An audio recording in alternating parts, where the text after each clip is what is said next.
Hello everyone, स्वागत है आपका आपके अपने चैनल BRB एजुकेशन में। दोस्तों, आज हम पढ़ने वाले हैं फ्लावर है, ठीक है, जो हमारा फूल है। आज हम पढ़ने वाले हैं अपना फ्लावर, ठीक है। मैं फ्लावर का एक एक पार्ट आपको चित्र के माध्यम से समझाने का प्रयास करूंगी। तो दोस्तों, आपको ध्यान से देखना है। तो दोस्तों, अपनी क्लास को स्टार्ट करते हैं, ठीक है। और स्टार्ट करने से पहले आप वीडियो को लाइक कर दीजिए और चैनल को सब्सक्राइब कर लीजिए और बेल आइकन को ऑन कर दीजिए, ताकि जब भी हम अपना न्यू वीडियो डालें आप तक नोटिफिकेशन पहुंच सके, ठीक है। और इसकी PDF के लिए आप हमारे टेलीग्राम चैनल को ज्वाइन कर सकते हैं, जो कि इसका लिंक दिया हुआ है हमारे डिस्क्रिप्शन बॉक्स में, ठीक है। तो दोस्तों, पुष्प होता है, ठीक है।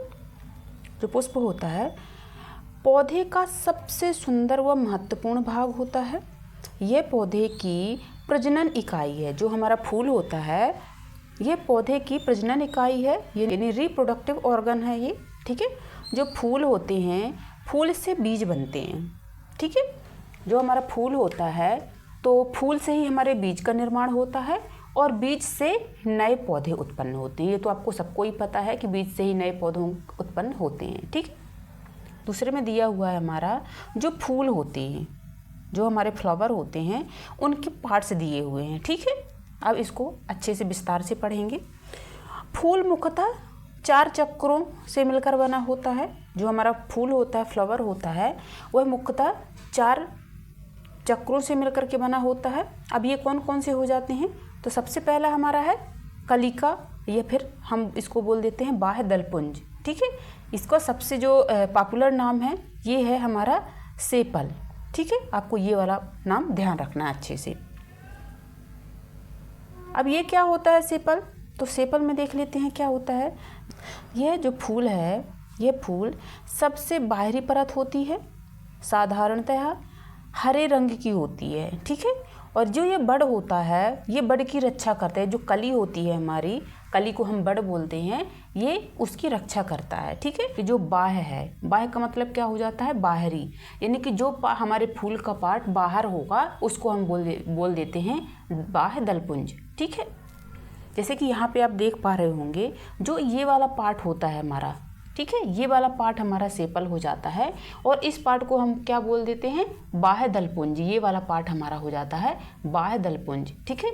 जब हमारा जो ये फूल होता है, जब ये कली के रूप में होता है तो कुछ ऐसे होता है, और जो ये बाह्य दलपुंज है तो ये हमारे कली को घेरे हुए रहता है, ठीक है। ये हमारी कली को घेरे हुए रहता है ताकि इसकी पूरी तरह से सुरक्षा हो सके, ठीक है। तो ये हमारा हो जाता है बाह्य दलपुंज। आगे देख लेते हैं। फिर है हमारा दलपुंज। अब आते हैं दलपुंज में, यानी जो पेटल्स होता है, ठीक है। पेटल्स क्या होता है? दोस्तों, मैं आपको चित्र के माध्यम से फ्लावर का एक एक पार्ट समझाऊंगी। कल हमारी जड़ वाली क्लास हो गई है, अगर आपने नहीं देखी है तो इसका लिंक आपके डिस्क्रिप्शन बॉक्स में डाल दूंगी, ठीक है। अगर आप देखना चाहते हैं ये वाली क्लास हमारी जो जड़ वाली थी, रूट वाली थी, मैंने बहुत विस्तार से समझाया है उसको, बहुत बेहतरीन तरीके से समझाया है और एक एक चित्र के माध्यम से, ठीक है, एक एक चित्र के माध्यम से मैंने बहुत अच्छे से समझाने का प्रयास किया है। वहाँ पे पूरा चित्र के माध्यम से ही मैंने समझाया है। और मेरी ऐसी कोई भी क्लास नहीं रहती है कि अगर मैं आपको पढ़ा रही हूँ, अगर आपके चित्र के माध्यम से समझ में वहाँ आने वाला है, उसका चित्र दिया हुआ है, ठीक है, अवेलेबल है, तो मैं आपको चित्र डालकर ही समझाती हूँ, ताकि हम जो चीज़ें देख लेते हैं पढ़ने से या रटने से ज़्यादा हमें देखी हुई चीज़ें ज़्यादा याद रहती हैं। इसलिए मैं हर बार आपको चित्र के माध्यम से समझाने का प्रयास करती हूँ, ठीक है। तो अपना क्या है? तो बाह्य दलपुंज। अब बाह्य दलपुंज में क्या होता है? इसको हम बोल देते हैं दलपुंज, ठीक है, दलपुंज बोल देते हैं, ये पेटल्स बोल देते हैं। अब ये क्या होती हैं? तो अभी हमने जो देखा, जो हमारा बाह्य दलपुंज था, तो बाह्य दलपुंज क्या था? जो हमारी बाहरी परत होती है, जो ग्रीन कलर की होती है, ये बाहरी परत, इसको हम बोल देते हैं बाह्य दलपुंज, ठीक है। और हमारा दलपुंज क्या होता है? पेटल क्या होती है? तो हमारे पेटल हो जाती है पंखुड़ियाँ, ठीक है।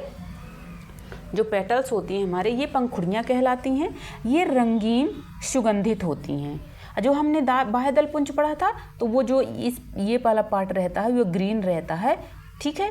तो ये हमारा जो ग्रीन वाला पार्ट होता है ये हमारा बाह्य दलपुंज कहलाता है।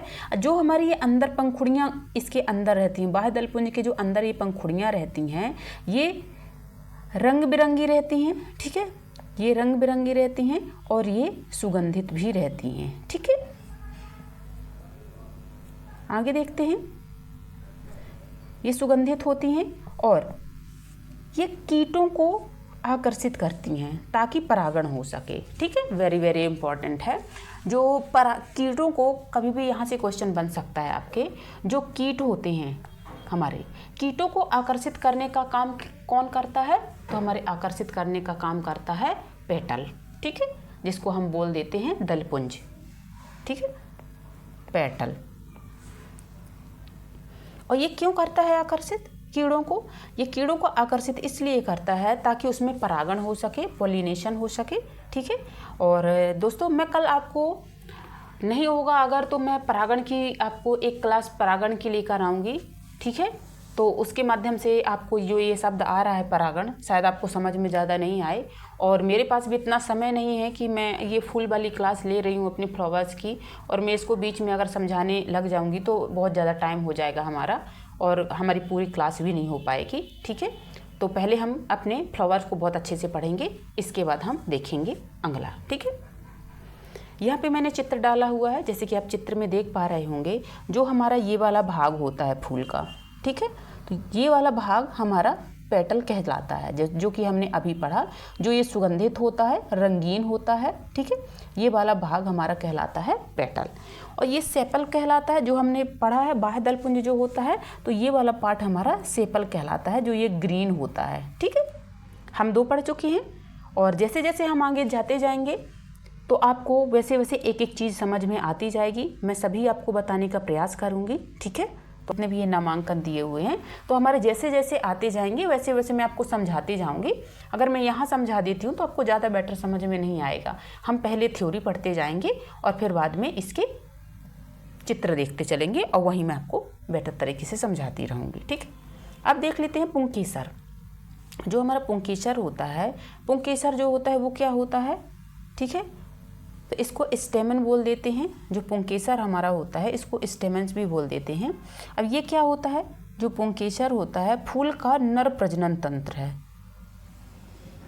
जो हमारा पुंकेसर होता है, यह पुंकेसर जो नर प्रजनन अंग होता है, ये जो फूल में नर होता है, फूल के नर के ये प्रजनन अंग होता है पुंकेसर, ठीक है, नर प्रजनन अंग, ध्यान रखना है आपको। जो एक डंठल यानी तंतु और एक परागकोश से बनता है। मैं आपको सब बताऊंगी परागकोश क्या है, ठीक है, ये डंठल क्या है। परागकोश के अंदर जो परागण उत्पन्न होते हैं, जो हमारा परागकोश होता है, जो परागकोश के अंदर जो परागण उत्पन्न होते हैं, जिनमें पौधे के प्रजनन के लिए आवश्यक नर युग्मक होते हैं, ठीक है। जो परागण जो होता है हमारा, परागण हवा कीड़ों द्वारा पौधों के मादा प्रजनन अंग यानी वर्तिकाग्र, जो मादा का प्रजनन अंग होता है वर्तिकाग्र तक पहुंचते हैं, ठीक है। जो इनके परागकण होते हैं वह मादा के वर्तिकाग्र तक पहुंचते हैं, ठीक है, जिससे बीज बनते हैं। और जो बीज है वो पौधे का जीवन चक्र जारी रहता है, यानी जो बीज से हमारा पौधा बनता है, फिर हमारे यही प्रक्रिया होती है, फिर हमारे बीज से पौधा बनता है, अर्थात ये प्रक्रिया जीवन चक्र ये चलता रहता है, ठीक है। आगे देख लेते हैं। अब देख लेते हैं जो पुंकेसर अभी हमने पढ़ा, ठीक है, जो हमने अभी पुंकेसर को पढ़ा कि ये नर प्रजनन तंत्र होता है, ठीक है, पुंकेसर। इसके 2 भाग होते हैं। पहला हो जाता है तंतु, ठीक है, जिसको हम बोल देते हैं फिलामेंट। ये क्या होता है? जो तंतु होता है हमारा, यह एक लंबा पतला डंठल होता है जो परागकोश को सहारा प्रदान करता है, ठीक है। मैं अभी बताऊंगी आपको कि परागकोश कहाँ पे है, ये आपको टेंशन नहीं लेना है, चित्र के माध्यम से सब समझाऊंगी आपको। अब जैसे कि यहाँ पे आप देख पा रहे होंगे, ठीक है, जो हमारा फिलामेंट है, तो फिलामेंट हमारा कहाँ पे है? तो हमारा फिलामेंट ये हो जाता है, ठीक है, इसको हम बोल देते हैं फिलामेंट। और ये क्या होता है? ये एक डंठल के आकार का होता है, ठीक है, एक डंठल ही है। अगर हम इस पार्ट को निकाल देते हैं तो एक डंठल ही बचेगा, ठीक है। तो ये हमारा फिलामेंट कहलाता है, और ये हमारा कहलाता है एंथर। इसको हम क्या बोल देते हैं? परागकोश बोल देते हैं, ठीक है। आपको ध्यान रखना है, हमारा परागकोश ये कहलाता है, ये वाला पार्ट। और इसके अंदर जो होते हैं तो वो हमारे परागकण होते हैं, ठीक है। ये हमारा मादा प्रजनन तंत्र है। तो मैं अभी इसको नहीं समझाऊंगी, आपको ज़्यादा समझ में भी नहीं आएगा। हम जब मादा प्रजनन तंत्र पढ़ेंगे फूलों का तो वहाँ पे आपको मैं समझाने का प्रयास करूँगी, ठीक है। अब ये आ जाता है हमारा एंथर, जो कि हमने अभी अभी देखा, जो परागकोश है उसको हम एंथर बोल देते हैं। दोस्तों आपको दोनों नाम ध्यान रखना है, जो हमारा हिंदी नाम है और जो हमारा इंग्लिश नाम है, ये दोनों नाम आपको बहुत बेहतरीन तरीके से ध्यान रखना है, क्योंकि एग्जाम में कुछ भी पूछ सकता है, या तो परागकोश पूछ सकता है या फिर एंथर पूछ सकता है, ठीक है। अब ये क्या होता है, जो हमारा परागकोश होता है तो यह एक तंतु के सिरे पर स्थित होता है, जो कि हमने अभी देखा, ठीक है। जो हमारा ये फिलामेंट है उसके ऊपर जो ये वाला पार्ट होता है ये हमारा हो जाता है परागकोश, ठीक है।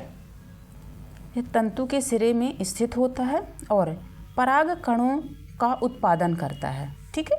ये तंतु के सिरे पे, जैसे कि अभी हमने ये वाला देखा पार्ट, ये हमारा फिलामेंट हो गया, और जो ये वाला पार्ट इसके ऊपर रहता है, ठीक है। ये जो परागकोश होता है ये परागकोश हो गया, ये हमारा फिलामेंट हो गया। जो इसके अंदर पार्ट रहते हैं वो हमारे हो जाते हैं परागकण, ठीक है। तो यहाँ पे क्या लिखा हुआ है, और ये पराग कणों का निर्माण करते हैं, यानी उत्पादन करते हैं। जो परागकोश में 4 सूक्ष्म बीजाणु धानियाँ होती हैं, क्या होती हैं, 4 जो होती हैं। जो हमारा ये परागकोश है, जैसे कि मैंने अभी आपको बताया कि जो हमारा ये परागकोश है, ठीक है, इस परागकोश में 4 ये सूक्ष्म बीजाणु धानियाँ होती हैं, ठीक है, होते जिनमें परागकण बनते हैं, ठीक है। इनमें ही हमारे जो परागकण बनते हैं, इनमें ही परागकण उत्पन्न होते हैं, ठीक है। आपको अभी चित्र के माध्यम से मैं समझाऊंगी। अब देख लीजिए, ये चित्र है हमारा, ठीक है, ये वाला चित्र हो गया।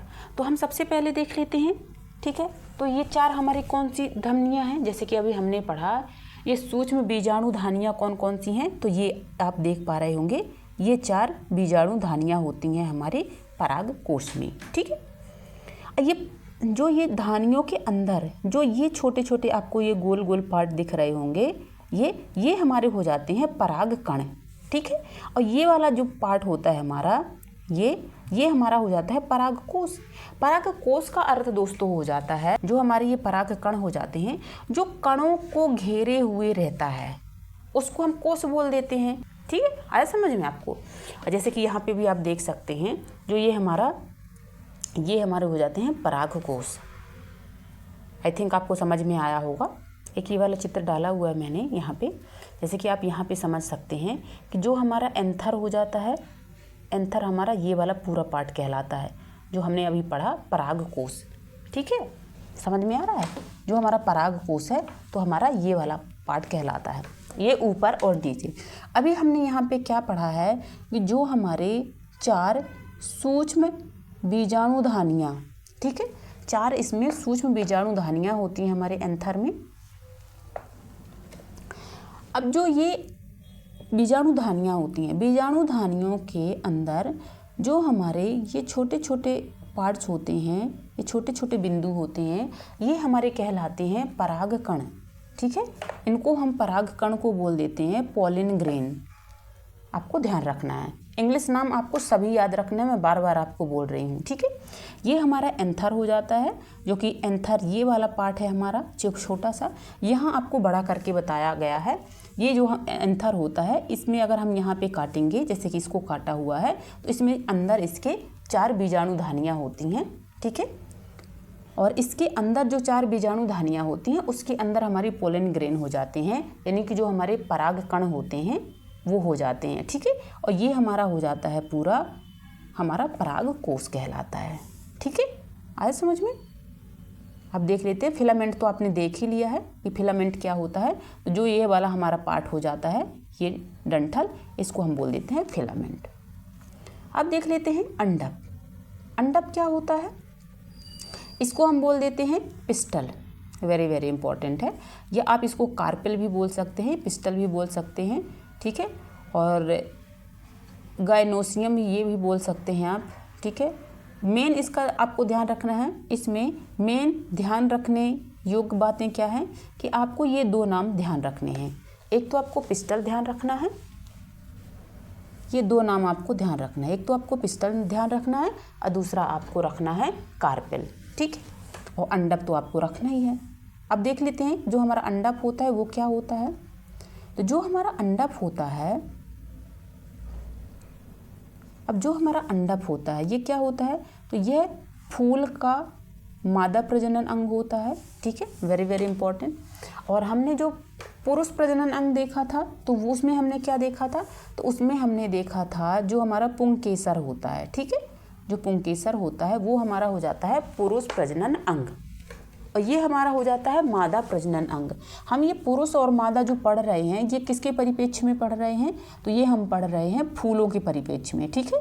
आपको ये चीज़ें ध्यान रखनी है। तो ये क्या हो जाता है, मादा प्रजनन अंग हो जाता है हमारा।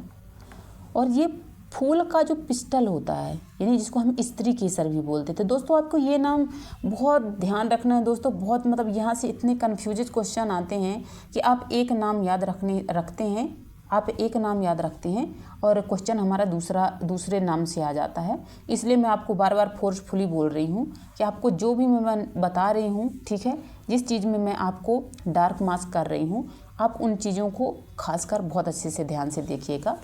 और दोनों नाम, तीनों नाम, जितने भी उसके नाम आ रहे हैं सभी आपको याद रखना है, ठीक। जो स्त्री केसर फूल का पिस्टल, फूल का जो पिस्टल होता है उसको हम बोल देते हैं स्त्री केसर। पुष्प का मादा प्रजनन अंग होता है, ठीक है। इसके मुख्यतः कितने भाग होते हैं, तो इसके मुख्यतः होते हैं 3 भाग। अब 3 भाग कौन कौन से हो जाते हैं, तो इसमें पहला हो जाता है वर्तिकाग्र जिसको स्टिग्मा बोल देते हैं, दूसरा हमारा हो जाता है वर्तिका जिसको हम स्टाइल बोल देते हैं, और तीसरा हमारा हो जाता है अंडाशय जिसको हम ओवरी बोल देते हैं। दोस्तों यहाँ से एक बार नहीं कम से कम 100 बार से ज़्यादा क्वेश्चन बन चुका है, ठीक है। यहाँ से सीधे बोल देता है कि बताइए कि इनमें से हमारा कौन सा स्त्री फूल का मादा प्रजनन तंत्र या मादा प्रजनन अंग नहीं है, ठीक है। और ऐसे ही आपको वहाँ पे जाके पूछ देता है कि इनमें से बताइए कि कौन सा पुरुष प्रजनन अंग नहीं है, ठीक है। तो आपको ये बातें ध्यान रखना है। ये हमारे तीनों आ जाते हैं मादा प्रजनन अंग, ठीक है, वर्तिका, वर्तिकाग्र और अंडाशय। हम इनको एक एक करके देखेंगे और चित्र के माध्यम से समझेंगे कि वर्तिका क्या होती है, कहाँ पे होती है, वर्तिकाग्र कहाँ पे होता है और हमारा अंडाशय कहाँ पे होता है। तो सबसे पहले देख लेते हैं जो वर्तिकाग्र होता है, वर्तिकाग्र पराग कणों को ग्रहण करता है, ठीक है। जो वर्तिकाग्र होता है हमारा उसका कार्य क्या होता है, पराग कोष को ग्रहण करना। ये वर्तिका एक नलीदार संरचना होती है, ठीक है। मैं सब बताऊंगी, अभी आपको टेंशन नहीं लेना है, चित्र के माध्यम से एक एक चीज़ आपको समझाऊंगी। ये वर्तिका क्या है, वर्तिकाग्र क्या है, ठीक।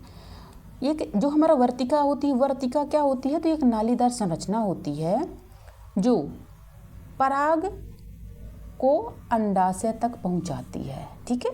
ये कौन सी वर्तिका क्या होती है कि ये नलीदार संरचना होती है जो पराग को अंडाशय तक पहुंचाने का कार्य करती है।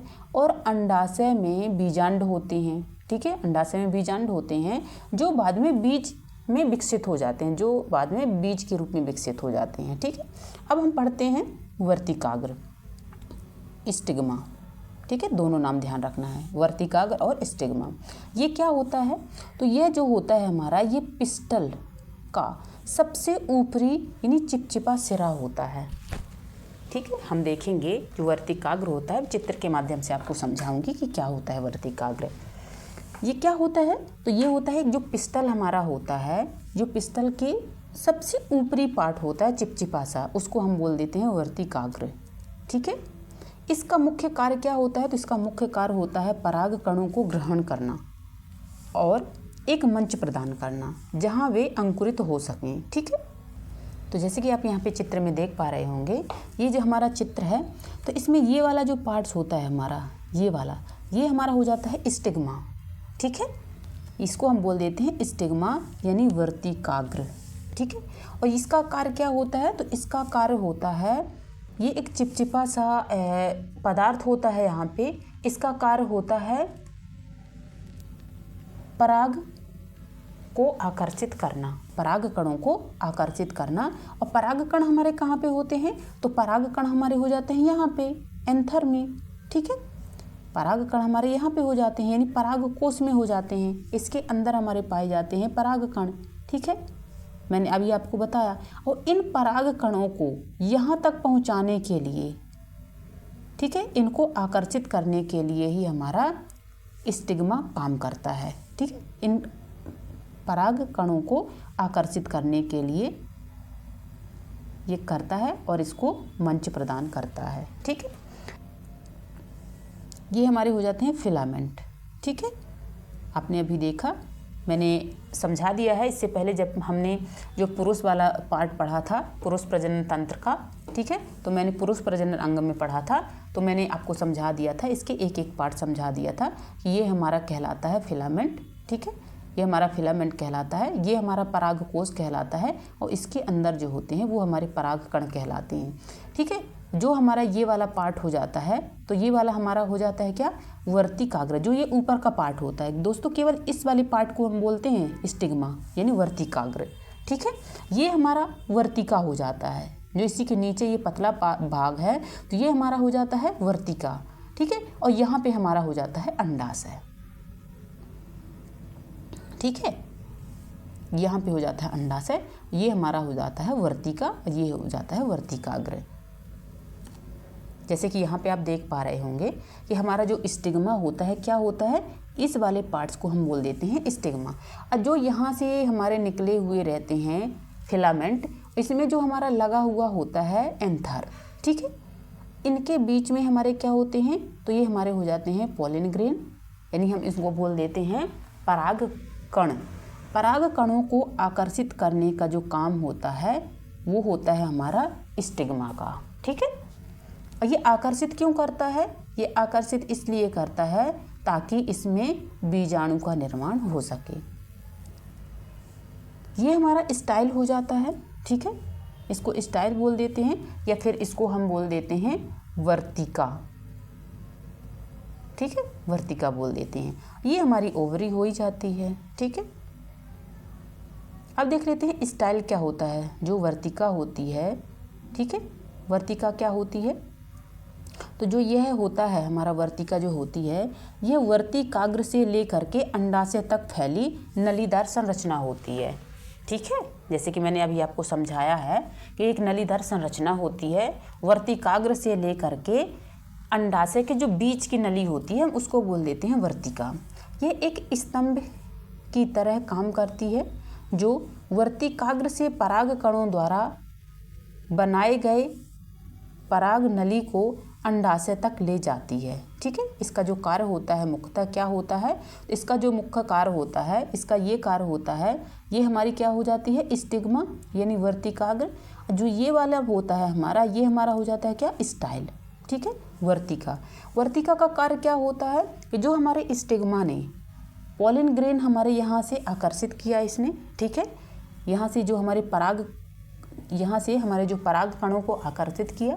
जब हमारे पराग कण यहाँ पे आ गए तो इसको इस नली के माध्यम से, यानी वर्तिका के माध्यम से अंडाशय तक पहुँचाने का कार्य करता है हमारा स्टाइल, ठीक है। और बाकी ये चीज़ें तो मैंने आपको समझा ही दिया है, सेपल, पेटल, फिलामेंट, एंथर, ये चीज़ें मैंने आपको समझा रखी है ऑलरेडी। और जो पिस्टल होता है, तो पिस्टल तो आपको पता ही है कि क्या है, ठीक है। अंडाशय, अब देख लेते हैं अंडाशय। अंडाशय क्या होता है? जो ओवरी होती है दोस्तों, मैंने सभी के आपको चित्र के माध्यम से समझा रही हूँ, मुझे आशा है कि आपको समझ में आ रहा होगा। और अगर कोई भी चीज़, आपको कोई भी पॉइंट अगर आपको समझ में नहीं आता है तो आप हमें कमेंट बॉक्स में बता सकते हैं, ठीक है। आगे देख लेते हैं हमारा ओवरी, यानी अंडाशय। ये जो होता है, ये पिस्टल का, ये जो पिस्टल होता है, पिस्टल का फूला हुआ आधार होता है जो पुष्प के केंद्र में स्थित होता है, ठीक है। ये फूला हुआ भाग होता है जो पुष्प के केंद्र में स्थित होता है। इसमें बीजांड होते हैं। जो हमारा अंडाशय होता है, ये ओवरी होती है, इसमें बीजांड होते हैं जो निषेचन के बाद बीज में विकसित होते हैं, ठीक है। जो हमारा अभी आपने देखा, जो हमारा ये बीजांड है, ठीक है, आप इसको ऐसे समझ सकते हैं कि जैसे कि ये है हमारा, ठीक है, ये हमारा हो जाता है क्या, यहाँ पे हमारे जो होते हैं ये हो जाते हैं बीजांड, यहाँ पे हमारे बीजांड स्थित होते हैं और ये हमारी कहलाती है ओवरी, ठीक है, इसको बोल देते हैं ओवरी। ये हमारा हो जाता है स्टाइल, ठीक है, और ये हमारा हो जाता है स्टिग्मा, ठीक है। अब जब हम यहाँ से जो हमारे ये पोलन ग्रेन है, ठीक है, ये हमारे पोलन ग्रेन है, ठीक है, ये जब हमारे एंथर से ये पोलन ग्रेन हमारे कहाँ पे जाते हैं, स्टिग्मा में, ठीक है। तो जब ये स्टिग्मा में जाते हैं तो जो हमारी ये होती है स्टाइल, तो स्टाइल इन पोलन ग्रेन को ले करके और ये कहाँ पे पहुँचा देती है, तो ये पहुँचा देती है हमारे अंडाशय में, ठीक है, यानी कि ओवरी में। अब ओवरी में जब यहाँ से ये पोलन ग्रेन, ये परागकण आएगा तो इनको निषेचित कर देगा, हमारे जो अंडाणु है, ठीक है, अंडाणुओं को निषेचित कर देगा, तो इससे एक बीज का निर्माण हो जाएगा, ठीक है। इसकी प्रक्रिया भी बिल्कुल मनुष्य के जो फर्टिलाइजेशन होता है इंसानों का, उसकी तरह ही होता है, ठीक है।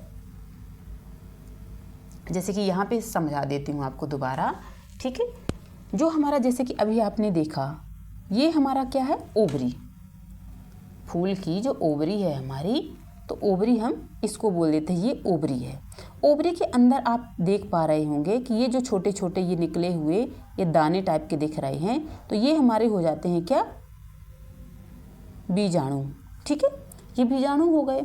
अब जब यहाँ से जो ये हमारा एंथर है, ठीक है, यानी पराग कोश है, पराग कोश के अंदर हमारे क्या है, परागण। जब परागण, जो पराग कोश के अंदर हमारे क्या है, परागण यानी पोलन ग्रेन, जब पोलन ग्रेन हमारे आएगा स्टिग्मा में यानी वर्तिका में, ठीक है, वर्तिकाग्र में आएगा, तो वर्तिका से होते हुए ये जो बीज का पार्ट स्टाइल, ये हमारा हो जाता है वर्तिका।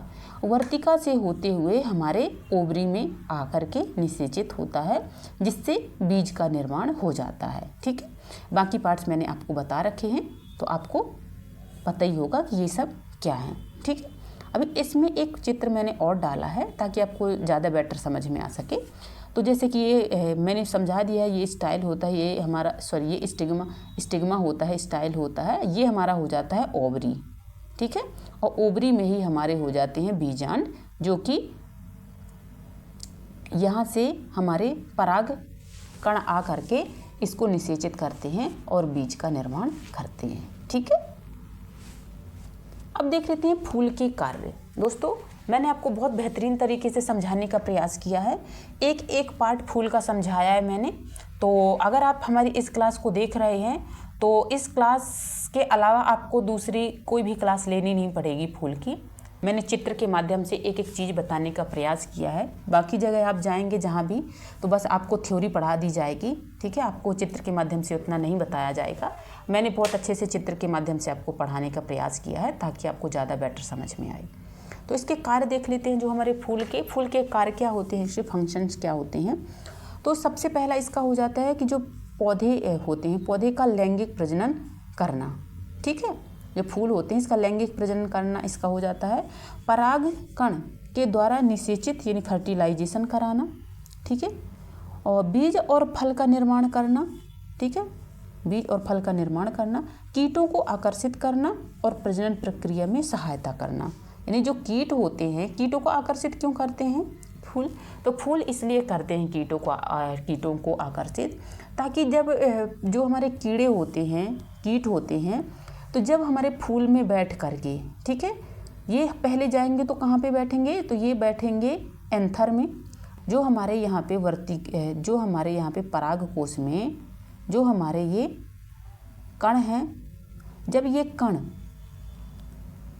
जब यहाँ पे कोई कीड़ा बैठता है और जब बैठता है तो उसके पैरों में लग जाते हैं ये कण, ठीक है। और जब ये फिर वही कीड़ा उड़ करके हमारा कहाँ पे चला जाता है, तो ये हमारा चला जाता है स्टिग्मा में, ठीक है। और जब ये स्टिग्मा में जाता है, ठीक है, तो ये स्टिग्मा में यहाँ अपने कुछ कण छोड़ देता है। और जैसे ये कण यहाँ पे छूटते हैं, ठीक है। तो ये सीधे अंदर प्रवेश करते हैं, जो कि स्टाइल द्वारा अंदर जाते हैं, और ये सीधे जाते हैं हमारे कहाँ पे, तो ये हमारे जाते हैं अंडाणु में, ठीक है। और यहाँ पे हो जाता है इनका निषेचन, और यहीं पे हो जाते हैं बीजाणुओं का निर्माण। फूल के प्रकार देख लेते हैं, वेरी इंपॉर्टेंट है फूल के प्रकार।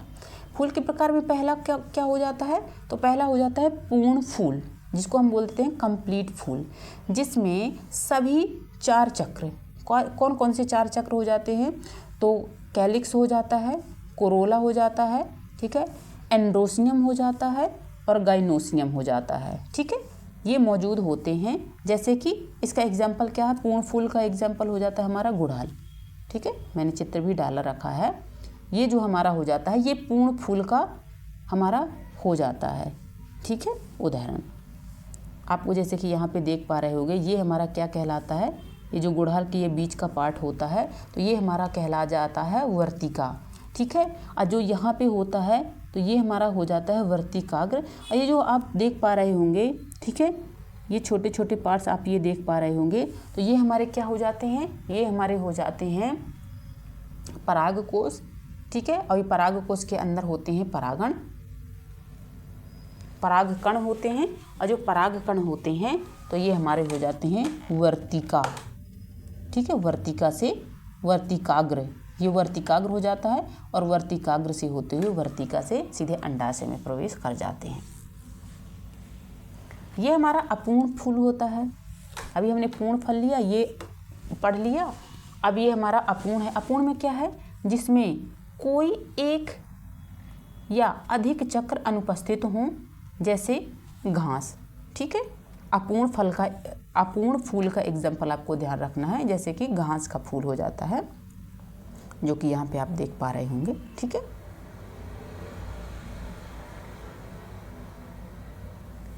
दोस्तों वेरी वेरी इंपॉर्टेंट है, ठीक है। आपको यहाँ पे इम्पोर्टेंट मार्क्स करना है। दोस्तों आपको यहाँ पे इम्पोर्टेंट मार्क्स करना है। यहाँ से बहुत ज़्यादा ही क्वेश्चन पूछे जाते हैं। जो हमारा बाईसेक्सुअल फ्लावर होता है, ठीक है, जो हमारा बाईसेक्सुअल फ्लावर्स होता है, उसमें कौन से आ जाते हैं, इसके उदाहरण पूछे जाते हैं। यहाँ से एग्जाम्पल बहुत ज़्यादा इसके बनते हैं, ठीक है। द्विलिंगी फूल के उदाहरण यहाँ से बन जाते हैं कि इनमें से 4 ऑप्शन में से बताइए कौन सा द्विलिंगी हमारा फूल नहीं है। तो इनमें से कौन हो जाता है, तो ये क्या है, जिनमें पुंकेसर और अंडप दोनों हों। जो द्विलिंगी होते हैं, तो द्विलिंगी का अर्थ क्या है कि दोनों लिंग हो, ठीक है, पुंकेसर भी हो और अंडप भी हो, यानी जो मेल है और फीमेल ये दोनों हों, उनको हम बोल देते हैं द्विलिंगी फूल, ठीक है। जैसे कि हमारा गुलाब हो जाता है और मटर हो जाता है। जैसे कि ये वाला गुलाब है और ये वाला हमारा मटर है, ठीक है। इन दोनों में ही हमारा द्विलिंगी पाए जाते हैं। अब एक लिंगी में देख लेते हैं, ठीक है। यूनिसेक्सुअल जो फ्लावर होता है उसमें क्या होता है, तो जिसमें केवल एक पुंकेसर या केवल अंडप हो, उसको हम बोल देते हैं एक लिंगी, यानी कि केवल एक लिंग हो, या तो मेल हो उसमें केवल, ठीक है, या तो मेल हो या तो फिर फीमेल हो, तो उसको हम बोल देते हैं एक लिंगी। इसका सबसे अच्छा एग्जाम्पल हो जाता है पपीता और खीरा। दोस्तों आपको ये वेरी इंपॉर्टेंट कर लेना है, क्योंकि यहाँ से एक बार नहीं हज़ारों बार क्वेश्चन बन चुका है, इसलिए मैं बार बार फोर्सफुली बोल रही हूँ कि आपको ये एग्जाम्पल तो खासकर ध्यान ही रखना है, चाहे कुछ भी याद ना रखो, ठीक है। तो दोस्तों हमारी क्लास होती है यहीं पर समाप्त। हमने बहुत अच्छे से फूल को एक एक पार्ट हमने बहुत अच्छे से देखा, बहुत अच्छे से समझा, ठीक है। तो आप एक बार अगर आपको समझ में नहीं आई है तो दोबारा देख लीजिए, एक एक पार्ट आपको क्लियर हो जाएगा। अपनी क्लास को यहीं पे स्टॉप करते हैं, ठीक है। कल हम इसका एक नया पार्ट लेकर आएंगे जो हमारे फूल का है, या तो हम ताना लेकर आएंगे या फिर कोई और पार्ट लेकर आएंगे, देखते हैं कौन सा लेकर आते हैं। इसके बाद इसके मैं आपको 50 इसके MCQ करवाऊँगी, क्योंकि यहाँ से बहुत क्वेश्चन बनते हैं, इसके 50 MCQ करवाऊँगी। भले मैं 2 वीडियो में डालूँगा क्वेश्चन, एक वीडियो तो ज़्यादा लंबा हो जाएगा अगर डाल लूँगी, तो 2 वीडियो में मैं लेकर आऊँगी, या हो सकेगा तो जल्दी आपको एक ही वीडियो में बता दूँगी, क्योंकि मैंने बहुत अच्छे से इसको विस्तार से पढ़ाया हुआ है। तो आई थिंक आपने अगर सभी क्लासेस ली है तो आपको बेटर तरीके से समझ में आएगा जो हमारा MCQ वाला सेशन होगा, ठीक है। तो अपने क्लास को करेंगे यहीं पे विराम, और यहाँ तक बने रहने के लिए आप सभी विद्यार्थियों का बहुत बहुत धन्यवाद एंड बाय बाय।